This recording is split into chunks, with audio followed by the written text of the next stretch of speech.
بسم اللہ الرحمن الرحیم۔ السلام علیکم ناظرین، میں ہوں بلال قریشی اور آپ دیکھ رہے ہیں میرا یوٹیوب چینل۔ پچھلی 2 ویڈیو میں نے آپ کو نزول حضرت آدم علیہ السلام سے پہلے کی زمین پر مختلف تحقیقی ادوار اور انسانی نما حیوانی مخلوقات کا بتایا تھا۔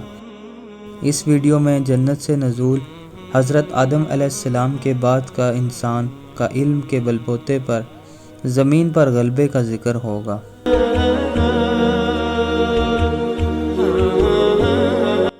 جدید ثقافت کا انسان۔ حضرت آدم علیہ السلام کی منفرد تخلیق کے بارے میں صحیح بخاری کی حدیث نمبر 3326 سے ہمیں معلوم ہوتا ہے کہ وہ جنت میں 60 ہاتھ یا 90 فٹ لمبے تھے،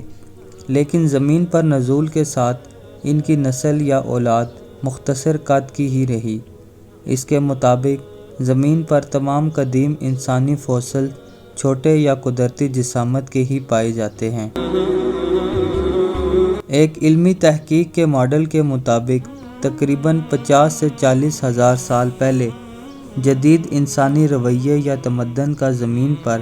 اچانک مظاہرہ دکھایا گیا اور باقی مختلف قسم کے انسانی شکل سے مشابہت رکھنے والی تمام مخلوقات اس کے بعد معدوم ہو گئی۔ آثار قدیمہ کے شواہد کے مطابق جدید یا ماڈرن انسان ایسے بہت سے کام کر سکتے تھے جو سابقہ مخلوقات انجام نہیں دے پاتی تھی۔ مثال کے طور پر وہ تجارت کے لیے 300 کلومیٹر یا 186 میل کی دوری پر خام مال لے جاتے تھے۔ ان کے پاس چھوٹے اور ہلکے ہتھیار تھے جو زیادہ فاصلہ سے دیو ہیکل جانوروں کا آرام سے شکار کرنے کے قابل تھے۔ جدید انسانوں کی جامع مہارت سے آگ کے استعمال کے ثبوت ہیں، اور اس کے علاوہ ان میں تجریدی سوچ، منصوبہ بندی، تعاون پر مبنی معیاری کام کے ساتھ ساتھ تدفین، ماہی گیری، سجاوٹ یا زیورات کے منظم استعمال تھے۔ مزید برآں وہ جامع الفاظ سے مکالمے کرتے تھے اور ان کا مشترکہ طور پر سماجی تعلیم پہ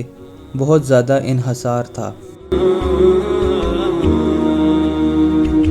قرآن پاک کی سورۃ البقرہ آیت نمبر 31 نے ہمیں بتایا ہے کہ اور اللہ نے حضرت آدم علیہ السلام کو سب چیزوں کے نام سکھائے، پھر ان سب چیزوں کو فرشتوں کے سامنے پیش کیا،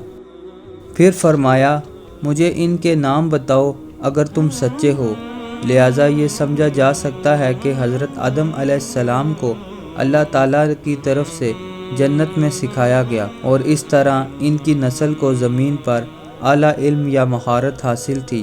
جس سے انسانوں کو زمین پر تمام مخلوقات اور نامساعد ماحول کے مقابلے میں برتری حاصل رہی۔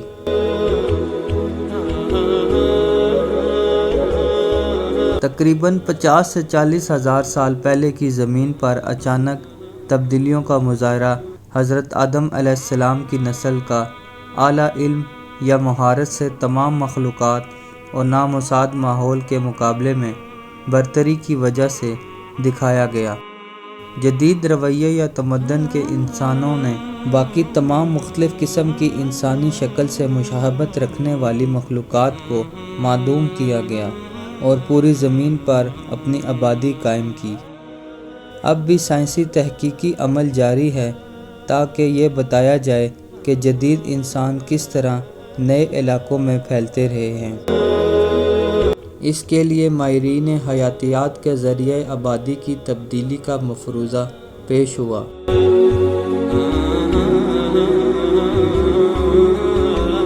آبادی کی تبدیلی کے مفروضہ کے مطابق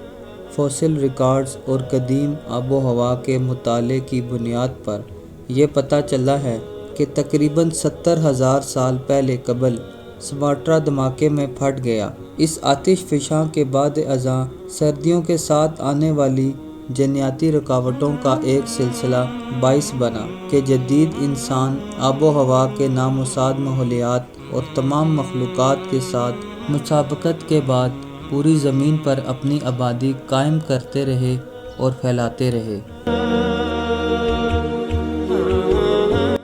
قرآن پاک کی سورۃ الاسراء کی آیت نمبر 70 ہے کہ اور ہم نے حضرت آدم علیہ السلام کی اولاد کو عزت دی ہے اور خشکی اور دریا میں اسے سوار کیا، اور ہم نے انہیں ستھری چیزوں سے رزق دیا اور اپنی بہت سی مخلوقات پر انہیں فضیلت عطا کی سے ہم زمین پر جنیاتی بوتل کی گردن کے بارے میں جانتے ہیں۔ اولاد حضرت آدم علیہ السلام کی فضیلت ہی ہے کہ زمین پر ہم صرف وہ تمام وسائل کو مکمل تسلط کے ساتھ استعمال کر سکتے ہیں۔ قرآن پاک کی سورۃ النساء آیت نمبر 1 میں ہے، اے لوگو اپنے رب سے ڈرو جس نے تمہیں ایک جان سے پیدا کیا اور اس جان سے اس کا جوڑا بنایا اور ان دونوں سے بہت سے مرد اور عورتیں پھیلائی، اس اللہ سے ڈرو جس کا واسطہ دے کر تم ایک دوسرے سے اپنا حق مانگتے ہو، اور رشتہ داری کے تعلقات کو بگاڑنے سے بچو، بے شک اللہ تم پر نگرانی کر رہا ہے۔ اس بنیاد پر مسلمان یہ فرض کر سکتے ہیں کہ تقریباً